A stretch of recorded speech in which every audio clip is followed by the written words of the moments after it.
राधा गेली होती पहिल्यांदा समुद्र किनाऱ्यावर.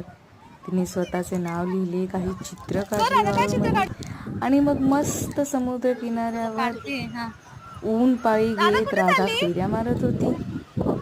तिला खूप मजा येत होती पाण्यात खेळायला.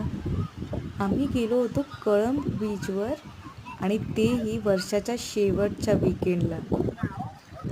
तिकडे राधाने केली ध्रुवीत दादासोबत बाईक राईड आणि मग जीप राईड. समुद्रकिनारी जीप चालवत चालवत राधाने टर्न घेतला.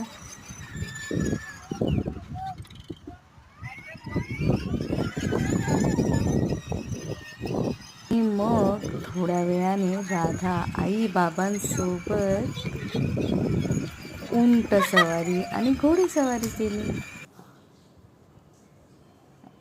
तसं आम्ही पूर्ण फॅमिली गेलो होतो. खूप मजा केली राधाने.